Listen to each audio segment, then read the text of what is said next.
అల్లాహ్ సుబ్హానహు వ తఆలా సూరా అల్ అనామ్లో తెలియజేస్తున్నాడు, వాస్తవం ఏమిటంటే వారి వద్ద ఎలాంటి ప్రమాణము లేకుండానే తమ కోరికల ఆధారంగా జనులను పెడతోవ పట్టిస్తున్నారు. నిశ్చయంగా అల్లాహ్ యొక్క నియమాలను ఉల్లంఘించే వారు ఎవరో అల్లాహ్కు బాగా తెలుసు. కావున ఈరోజు తాయెత్తు కట్టుకోండి, మీకు జబ్బు తగ్గిపోతుంది. దారం కట్టుకోండి, మీరు జరిగిపోతుంది. టెంకాయ కట్టుకోండి, ఇంటికి కీడు తొలగిపోతుంది అని ఈ విధంగా ప్రజలను మభ్యపెట్టి అమాయకులను చేసి డబ్బులు సంపాదించుకునే వేషగాళ్ళు ఈరోజు దర్గాల దగ్గర ఉన్నారు.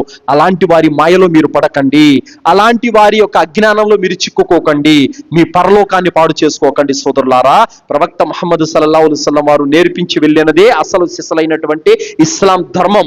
ఆ ధర్మం అనే కడియాన్ని ఎవడైతే గట్టిగా పట్టుకుంటాడో అలాంటి వాడే సన్మార్గాన్ని పొందుతాడు.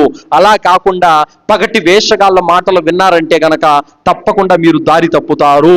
ఒక రియల్ ఎస్టేట్ ఉన్నాడండి, దాదాపు 30 ఎకరాల ప్రాంగణంలో ఫ్లాట్లు వేశాడు. ముస్లిమే, గడ్డముంది, నమాజ్ చదివేవాడు. ఫ్లాట్స్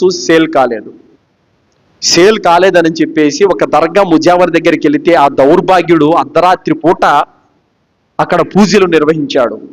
నల్ల కోడి కావాలంట, ఏదేదో మంట వేశాడు.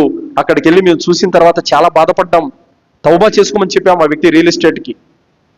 వీళ్ళంట మళ్ళీ సిగ్గు లేకుండా దర్గాల దగ్గర జరిగేది షిర్కు కాదంట, నానా దరిద్రాలన్నీ చేస్తూ ప్రజలకు అంతరాలు కడుతూ, తంత్రాలు కడుతూ, దారాలు కడుతూ, ఏవేవో దరిద్రాలన్నీ చేస్తూ ఈ షిర్కు కాదని చెప్పేసి సిగ్గు ఎగ్గు లేకుండా చెప్పుకుంటున్నారు.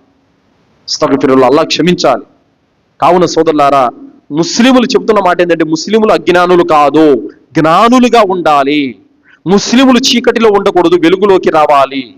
ముస్లిములు అజ్ఞానంలో కాదు, జ్ఞానం వైపునకు రావాలి. ఖురాన్ అనేది ఒక మహత్తరమైనటువంటి జ్ఞాన సంపద. ఖురాన్ అల్హమ్దులిల్లా, దాని వెలుగులో మనం నడవాలి. సోదరులారా, ఈ బురిడి బాబాలు కొట్టేటువంటి మాయల్లో పడిపోయినామంటే మనం ఖచ్చితంగా నరకానికి వెళతాం. సోదరులారా, ఆ కాలంలో అజ్ఞాన కాలంలో తచ్చాడుతున్నటువంటి అరబు జాతులన్నీ ఎప్పుడైతే ఖురాన్ చేతపట్టాయో అప్పుడు అల్హమ్దులిల్లా ప్రపంచాన్నే, రాజ్యాలనే వేలారు. సోదరులారా, అల్హమ్దులిల్లా ఖురాన్ ద్వారా. ఈరోజు అవిశ్వాసపు నాయకులు నెత్తి తొక్కుతున్నారు, మన యొక్క చట్టాలతో ఆడుకుంటున్నారు. కారణం ఏంటంటే మనం సరిగలే మేడా, అల్లాను మాత్రమే నమ్ముకొని బహుదైవారాధన విడిచిపెట్టేస్తే గనక పోయిన రాజ్యాలన్నీ అల్లా మన కాళ్ళ దగ్గర తీసుకొని వస్తాడు మళ్ళీ, అల్హమ్దులిల్లా. కానీ ఈరోజు ముస్లింలు ఎలా ఉన్నారు? సచ్చిందాన్ని నమ్ముతున్నారు, బతికిందాన్ని నమ్ముతున్నారు, చెట్టును నమ్ముతున్నారు, పుట్టను నమ్ముతున్నారు, ప్రతిదానికి భయపడుతున్నారు. నమాజ్ ఎక్కడ చదువుతున్నారండి అసలు?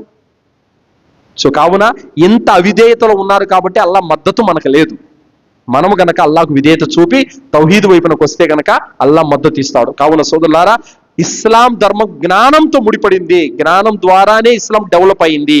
జ్ఞానం విస్తరించబడడం వల్ల ఇస్లాం ప్రబలింది. కావున మన ఇంట్లో, మనలో సైతం జ్ఞానం అనేది వచ్చినప్పుడే మనం ఇస్లాం మీద ఉన్నట్టు సోదరు.